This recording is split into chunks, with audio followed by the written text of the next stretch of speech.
जय श्रीराम. आज श्रीरामचरितमानस भाग 258. रामे चित्तलयः सदा भवतु मे, भो राम मामुद्धर.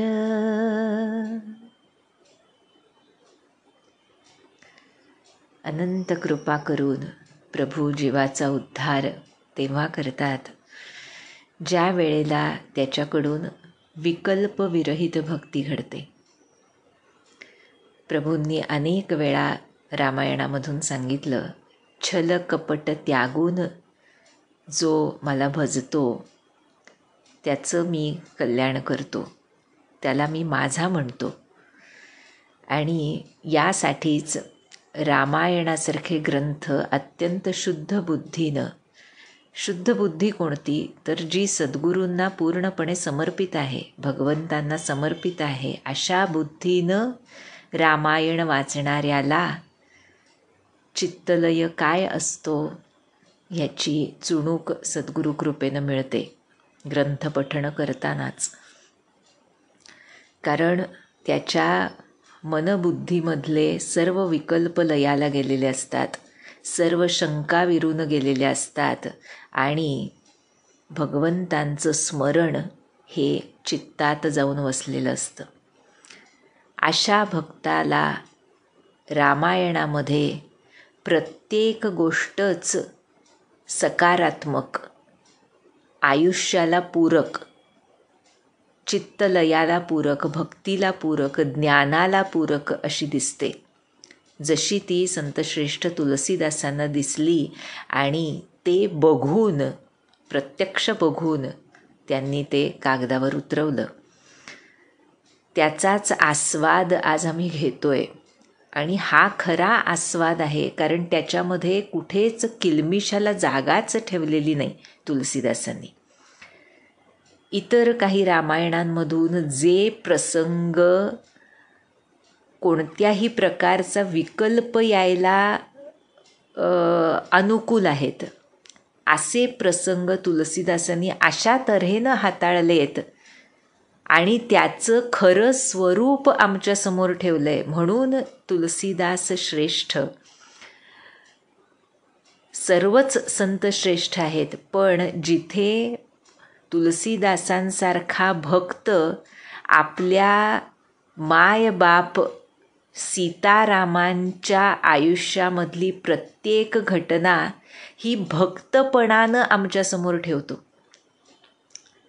आणि त्यामुळे काही जे प्रसंग आता आपण जो लगेच सुरू होतो आहे, तुलसीदासांच्या लेखणीतून आपण पठण आणि चिंतन करतो आहोत, तो सीतामातेच्या अग्निपरीक्षेचा जो प्रसंग आहे तो तुलसीदासांनी इतका सुंदर, ज्याला आपण एस्थेटिकली म्हणतो आजच्या भाषेमध्ये, की त्याच्यामध्ये कुठे काही दोष असूच शकत नाही. कारण काय की त्यांनी सुरुवातीलाच आम्हाला छाया सीता ही प्रभूंची लीला सांगितली होती.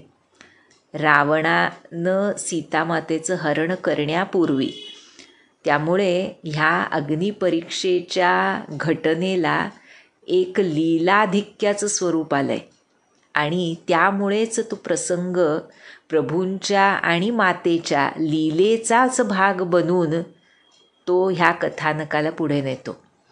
त्यामुळे आज तुलसीदास आम्हाला जे सांगतायत की जेव्हा रावणवध झाला आणि पुन्हा सीतामातेला बोलावणं पाठवलं, त्यावेळेला देवांनी फुलं उधळली आणि भगवंत सीतामातेचं खरं स्वरूप जे पूर्वी अग्नीमध्ये ठेवलेलं होतं ते स्वरूप प्रकट करू इच्छित होते.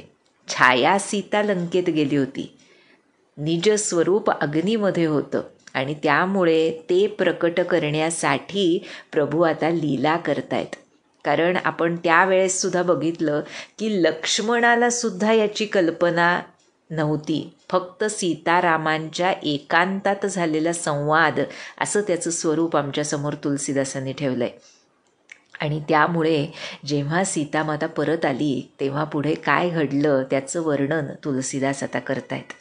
म्हणाले तेहि कारण करुणानिधि, कहे कछुक दुर्बाद, सुनत जातु धानी सब, लागी करई विषाद.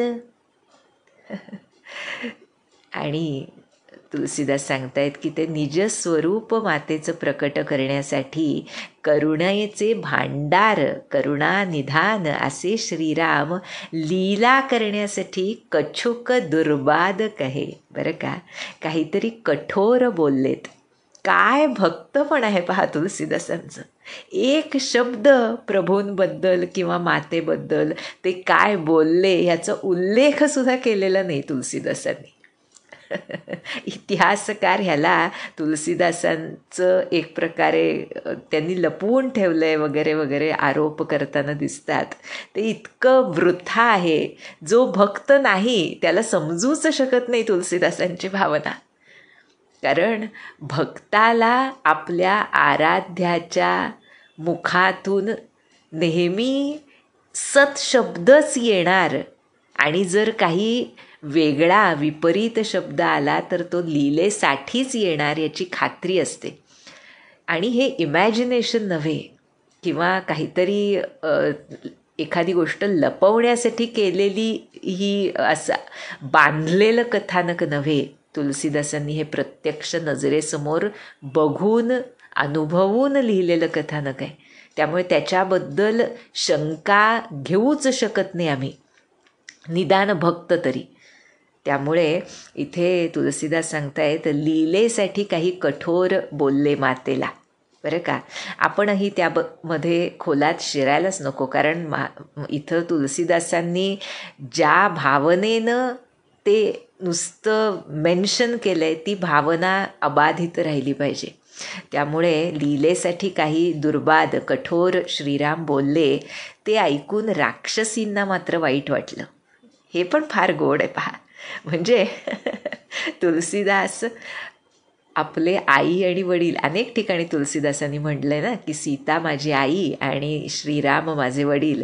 त्यामुळे जिथे जिथे म्हणून श्रीरामांची बाजू एक प्रकारे बळकट केली आहे त्याच जागी आपल्या आईची बाजूसुद्धा बळकट केली. त्यामुळे ते तसं बोलले लीलेसाठी, पण जे काही बोलले असतील ते कठोर होतं. त्यामुळे राक्षसींनाही वाईट वाटलं. कारण राक्षसींना म्हणजे खरं राक्षसींनीच सीतामातेला अथपासून इतीपर्यंत बघितलेलं होतं ज्या तिच्या पहाऱ्यावर होत्या. त्यामुळे त्यांना सीतामातेचं पावित्र्य आणि सर्वच म्हणजे प्रेमच होतं राक्षसींचं सीतामातेवर. त्रिजटेनं सांगितल्यानंतर त्यामध्ये वृद्धी झाली, पण मुळातच सीता माता स्वतः प्रेमस्वरूप असल्यामुळे तिच्यावर प्रेम करू शकत नाही हे संभवतच नाही. आणि त्यामुळे राक्षसींना वाईट वाटलं ज्या वेळेला श्रीराम लीलेसाठी का होईना काहीतरी कठोर बोलले. बरं का, आणि जेव्हा प्रभूंचं वचन सीतामातेनं ऐकलं, त्या दोघांचीच लीला आहे ती. त्यामुळे एकमेकांचं मन किंवा एकमेकांचा गूढार्थ आतमधला समजणार नाही हे संभवतच नाही एकमेकांना. त्यामुळे प्रभु के बचन शीस धरि सीता, बोली मन क्रम बचन पुनीता, लक्ष्मण हो धर्म के नेगी, पावक प्रगट करहु तुम बेगी. प्रभूंचं बोलणं म्हणजे प्रभूंनी हेच सांगितलं की तुला आता परीक्षा द्यायला लागणार तुझ्या पावित्र्याची. तेव्हा ते बोलणं शिरोधार्य मानून पतिवचन काया वाचा मनानं पवित्रतम असलेली सीतामाता म्हणाली, हे लक्ष्मणा, आता तू मला धर्म के नेगी, धर्मासाठी सहाय्यभूत हो आणि त्वरित अग्नी तयार कर. बरं का, आणि जेव्हा हे आपल्या वहिनीचं बोलणं ऐकलं, सुनीलची मन सीता कैबनी, बिरह बिबेक धर्म नीतिसानी, लोचन सजल जोरी कर दो, प्रभु सन कछु कही सकतन ओ. आपल्या बहिणीचं, सीतामातेचं विरह, विवेक, धर्म आणि नीतीनं परिपूर्ण असं बोलणं ऐकलं आणि लक्ष्मणाच्या डोळ्यात पाणी आलं. लोचन सजल जोरी कर दो. दोन्ही हात जोडून उभा राहिलाय लक्ष्मण. काय करावं कळेना. इकडे वडील बंधू प्रत्यक्ष श्रीराम, त्यांची आज्ञा कशी मोडणार. पण वहिनी काय आहे याची पूर्ण कल्पना त्यालाही आहे. त्यामुळे आता ती जे सांगते अग्नी तयार कर, हे कसं करावं या द्विधा मनस्थितीत लक्ष्मण सापडलाय आणि त्यामुळे हात जोडून उभा आहे डोळ्यांमध्ये पाणी आणून.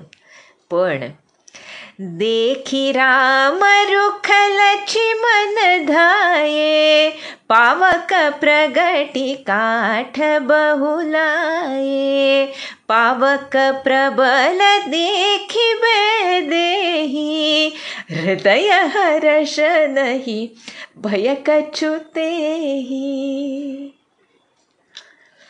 श्रीरामांचा रोख बघितला लक्ष्मणानं आणि त्वरित बरीच लाकडं घेऊन आला आणि आग पेटवली. पावक प्रबल देखी बैदेही. खूप मोठी जोरानं ती आग पेटली, भडकली आग. आणि ते बघून वैदेही मातेच्या मनात आनंद झाला. हृदय हर्ष नाही भय कछुतेही.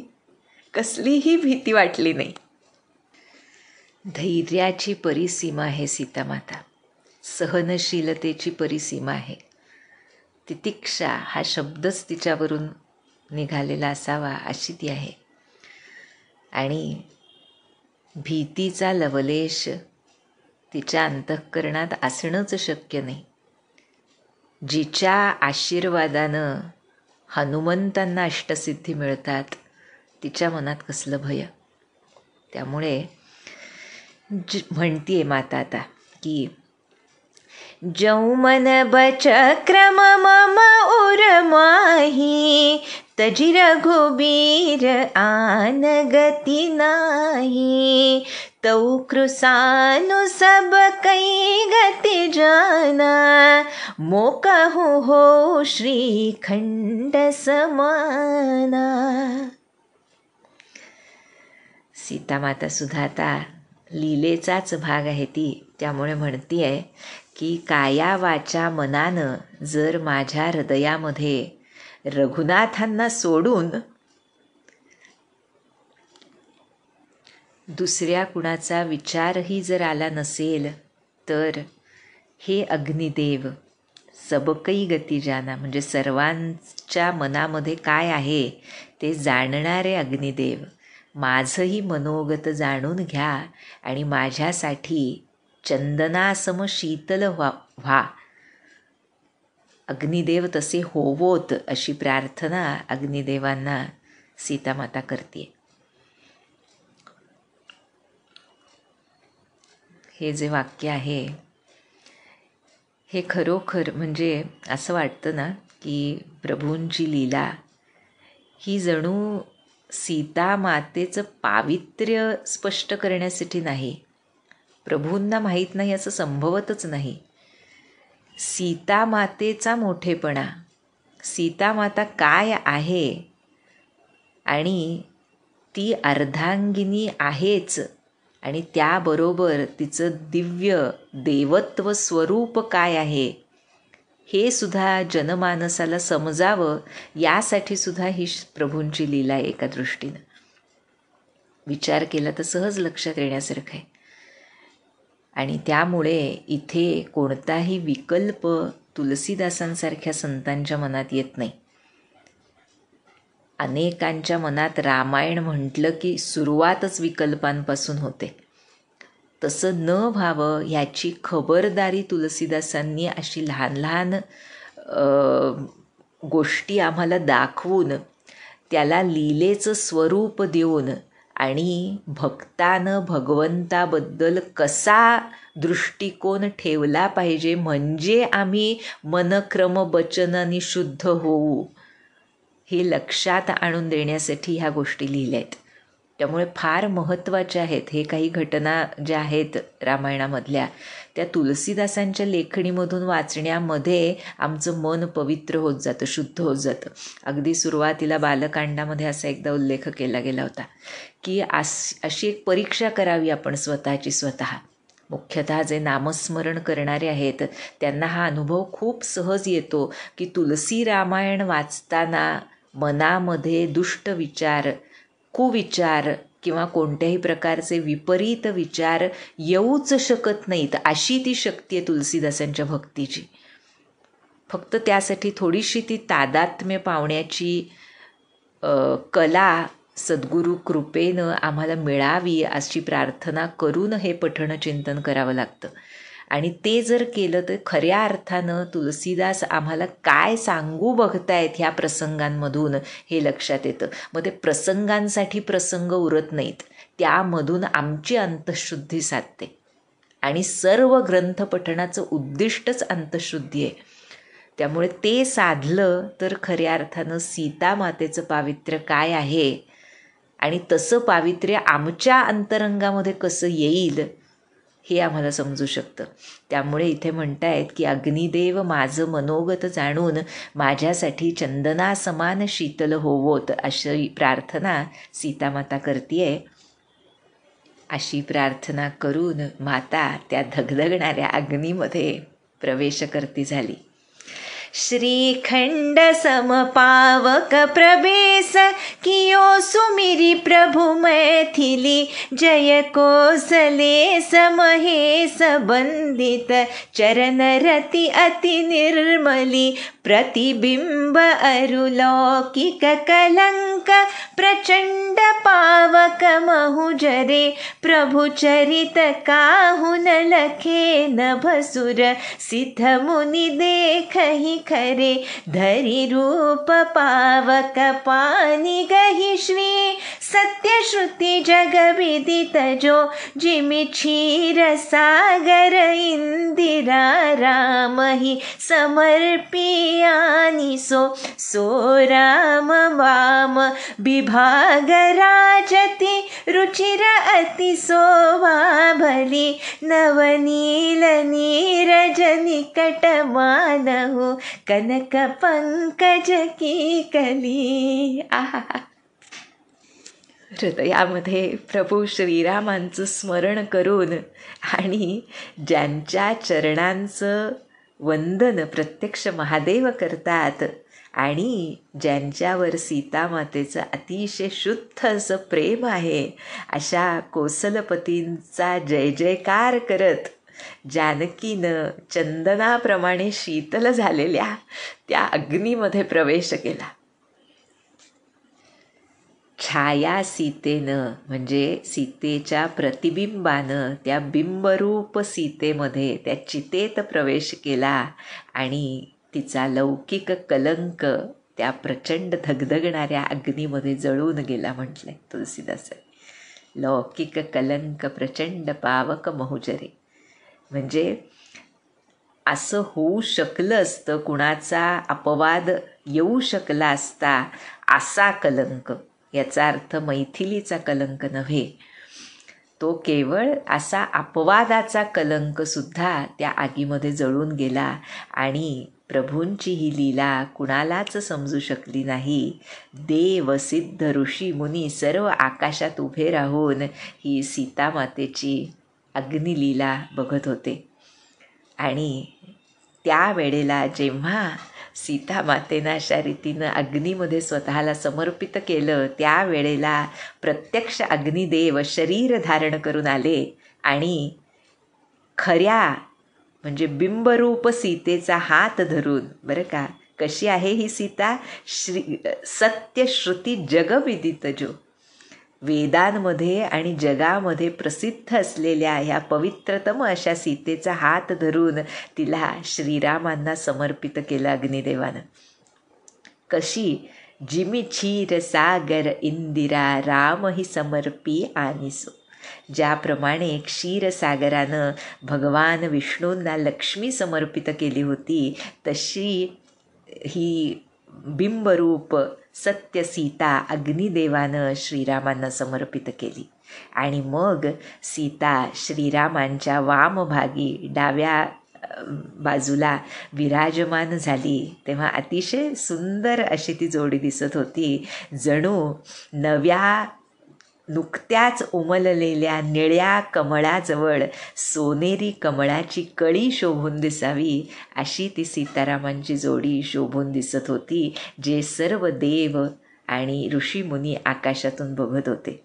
आणि ज्या वेळेला अशा रीतीनं सीताराम एकत्र आले त्यावेळी बरशही सुमन हर्षि सुर बाजही गगन निसान गावही किन्नर सुर बधू नाचही चढ़ी विमान जनक सुता समेत प्रभु शोभा अमित अपार देखी भालु कपि हर्षे जय रघुपति सुख सार. देव आनंदानं फुलं उधळू लागले, आकाशात दुंदुभी वाजू लागल्या, किन्नर गाऊ लागले, अप्सरा नाचू लागल्या. आणि अशा रीतीनं जानकीसह प्रभू श्रीरामांची ती अपरिमित अपार शोभा बघून अस्वल आणि वानरसुद्धा आनंदून गेली. सुखसागर श्रीरामांचा विजय असो असं म्हणू लागले सर्वजण. तेव्हा देवांनी काय केलं? तब रघुपति अनुशासन पाई मातली चले हो सरन सिरुनाई आये देव सदा स्वार्थी वचन कहि जनु परमारथी.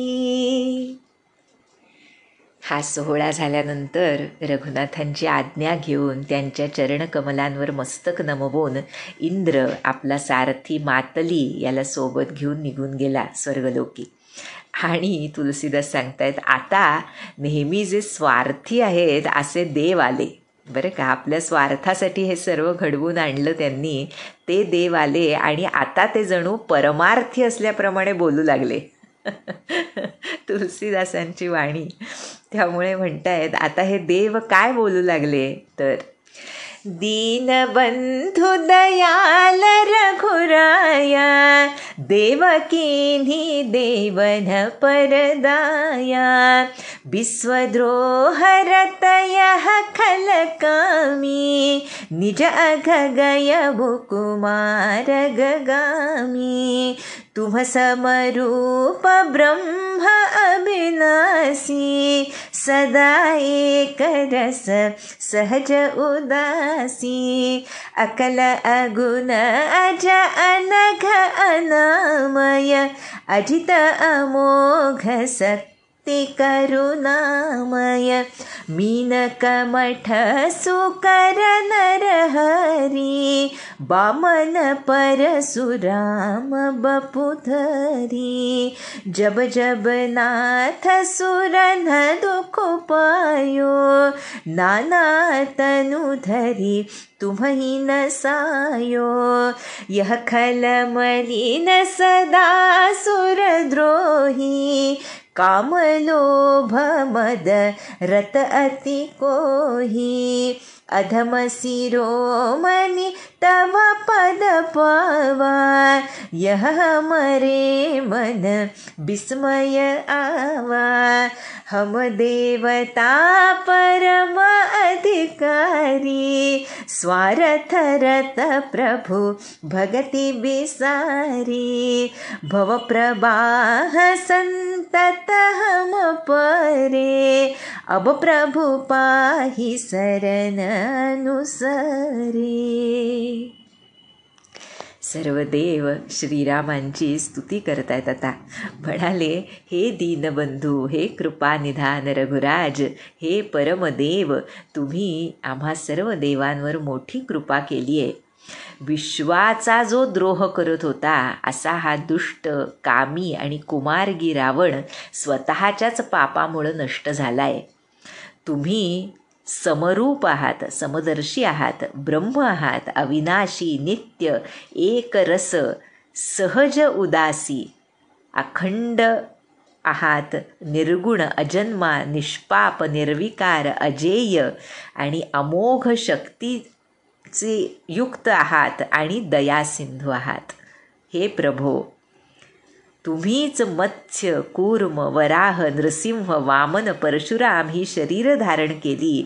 हे नाथ, जेव्हा जेव्हा जेव्हा म्हणून देवांना काही आपदा आली, दुःख झालं, तेव्हा तुम्ही विविध शरीर धारण करून त्यांचं दुःख दूर केलंत.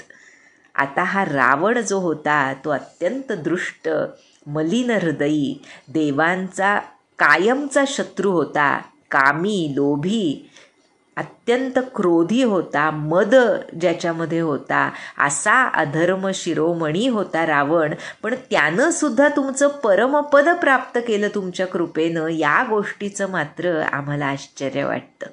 पहा बरं देव काय म्हणतायत इथे. एक प्रकारे तुलसीदासांनी देवांमध्ये आणि रावणामध्ये कंपॅरिझन केली आहे. खूप विस्मयचकित करणारी ही गोष्ट वाटते, पण पुढे जे देव म्हणतायत त्यावरून त्याची युक्तता स्पष्ट होते. पुढे देव म्हणतायत की अत्यंत श्रेष्ठ अधिकारी असे आम्ही देव आहोत, पण तरीसुद्धा स्वार्थपरायण आहोत प्रभू.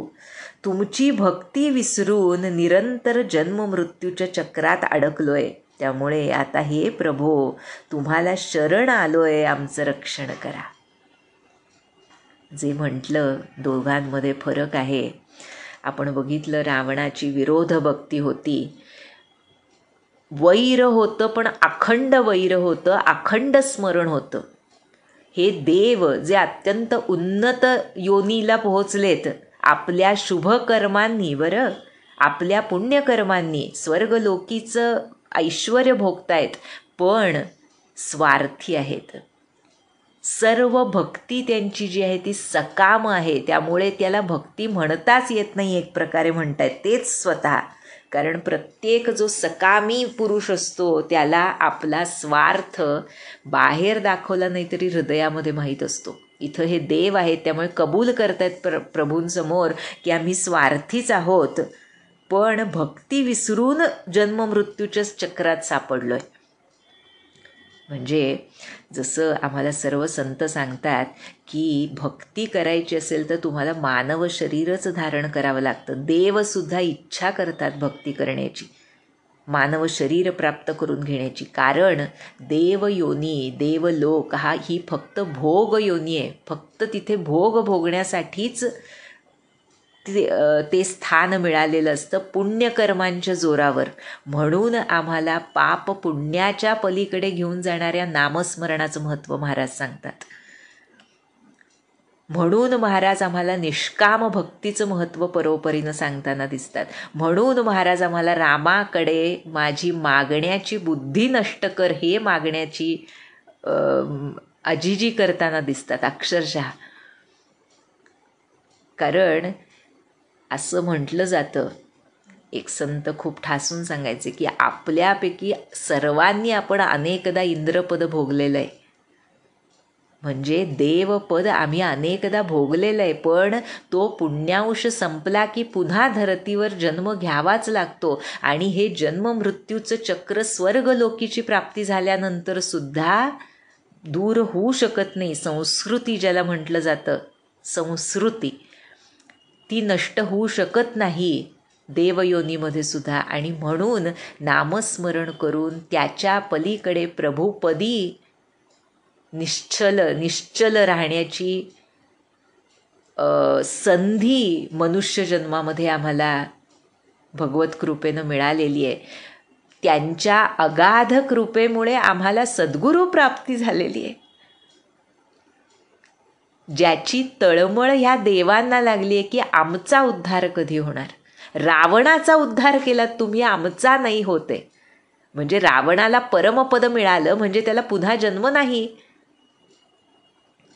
किंवा जन्म असेल तर तो प्रभूंच्या इच्छेनं त्यांच्या लीलेसाठी जन्म, पण असा कामनेनं वासनेनं येणारा जन्म नाही.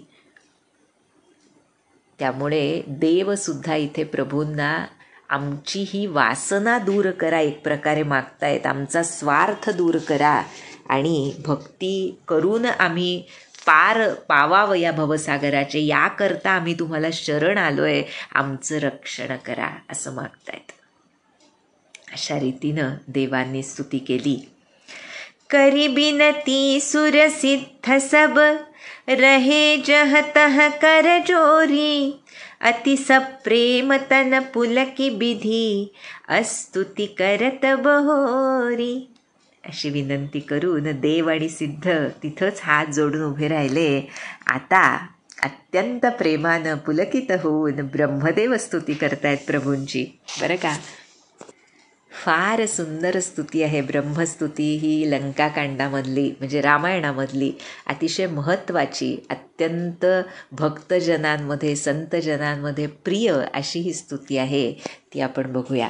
म्हणतात, जय राम सदा सुखधाम हरे, रघुनायक सायक चाप धरे, भवबारन दारन सिंह प्रभो, भवबारन दारन सिंह प्रभो, गुणसागर नागर नाथ विभो, गुणसागर नागर नाथ विभो, तन काम अनेक अनूप छवि, गुण गावत सिद्ध मुनीन्द्र कवि, जसु पावन रावण नाग महा, खगनाथ जथा करी कोप गहा, जनरंजन भंजन शोक भयं, गत क्रोध सदा प्रभु बोधमयं, अवतार उदार अपार गुणं, महिभार विभंजन ज्ञान घनं, अजव्यापक में कमनादि सदा, करुणाकर राम नमामि मुदा, रघुवंश विभूषण दूषण हा, कृतभूप विभीषण दीन रहा, गुण ज्ञान निधान अमान अजम, नितराम नमामि विभुं विरजं, भुजदंड प्रचंड प्रताप बलं, खलवृंद निकंद महाकुशलं, बिनु कारण दीन दयाल हितं, छबिधाम नमामि रमा सहितं, भवतारण कारण काज परं, मनसंभव दारुण दोषहरं, सरचाप मनोहर त्रोणधरं, जलजारुण लोचन भूपवरं, सुखमंदिर सुंदर श्रीरमणं, मदमार मुधा ममता समनं, अनवद्य अखंडन गोचर गो, सब रूप सदा सब होइन गो, इति वेद वदन्ति न दंत कथा, रवियातप भिन्नम भिन्न जथा, कृतकृत्य विभो सब वानरये, निरखन्ति तवानन सादरये, धिगजीवन देव शरीर हरे, तव भक्ति बिना भव भूलि परे। अब दीन दयाल दया करियै, मति मोरि विभेद करी हरियै। जेहि ते विपरीत क्रिया करियै, दुख सो सुख मानि सुखी चरियै। खलखण्डन मण्डन रम्य क्षमा, पद पंकज सेवित शंभु उमा।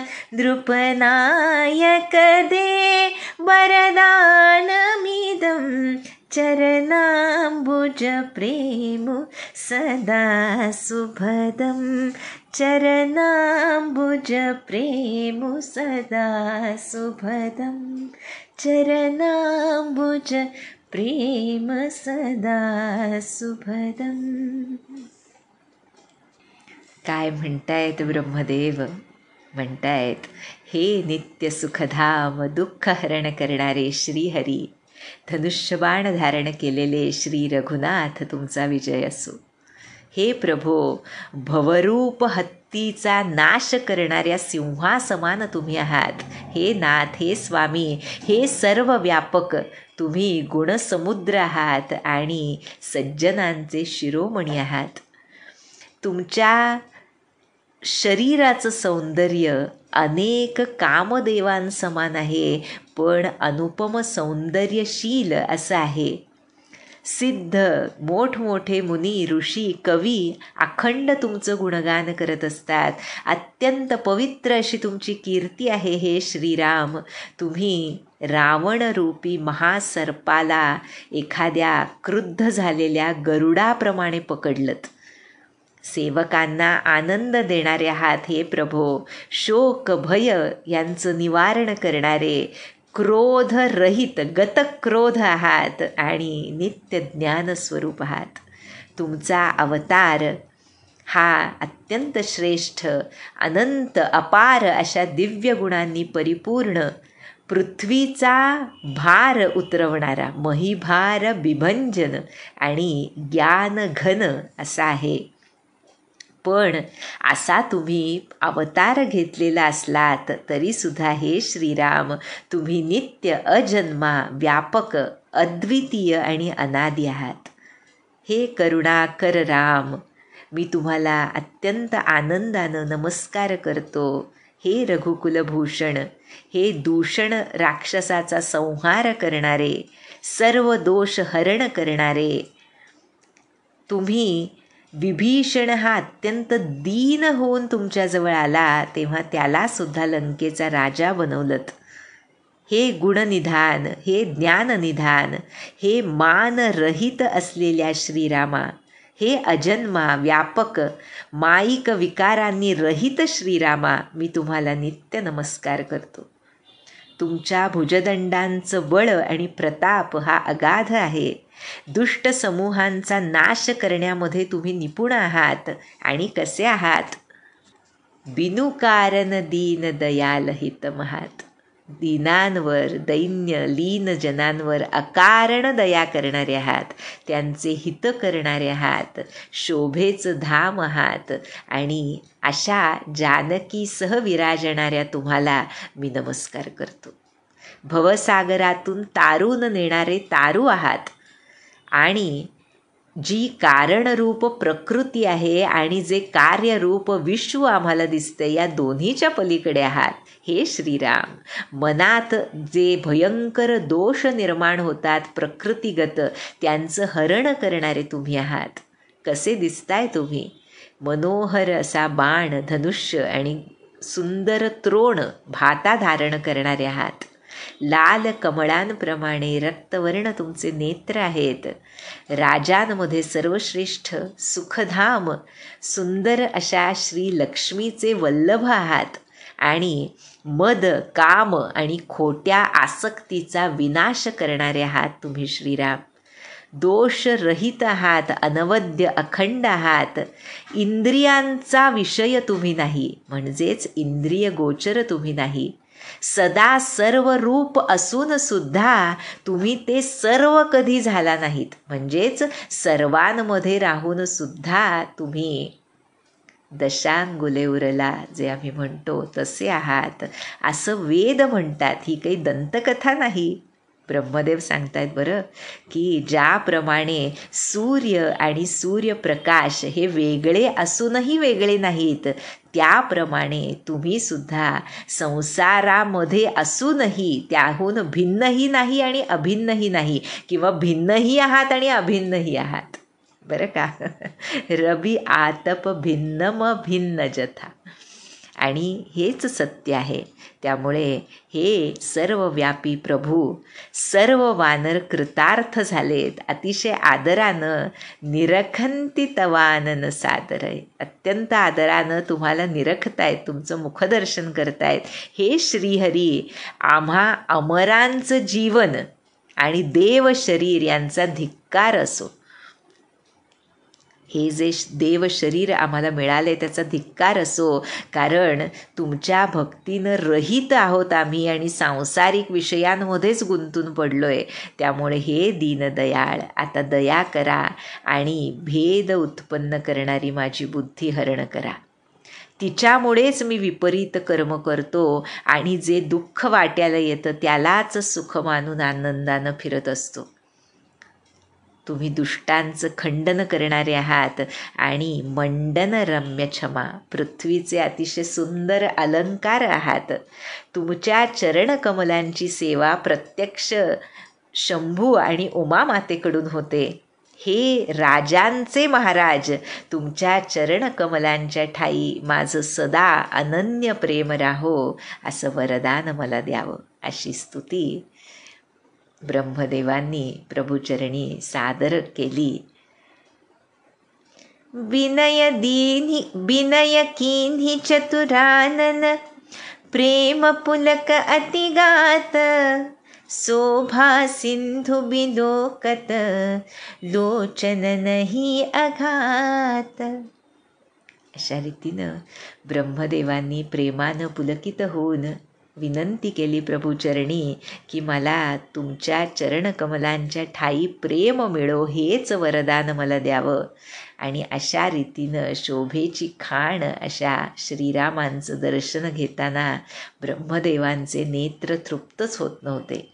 अशी ही ब्रह्मस्तुती सर्व देव सर्व मुनिवृंद आकाशात उभे राहून ऐकतायत. सर्वजण पुलकित झालेत. आणि आता यानंतर स्वर्गलोकीचे देव आणि तिथे इंद्र आणि ब्रह्मदेव उपस्थित असल्यामुळे यानंतर त्या जागी श्रीरामांना कुणाचं दर्शन होतं, प्रत्यक्ष दशरथ महाराजांचं दर्शन कसं होतं ह्याचं वर्णन तुलसीदास करतील. आणि त्यानंतर इंद्रदेव प्रभूंची स्तुती कशी करतात ह्याचंही खूप सुंदर वर्णन तुलसीदासांचं येतं. ते आपण पुढच्या भागामध्ये बघूया. जानकी जीवन स्मरण. जय जय राम.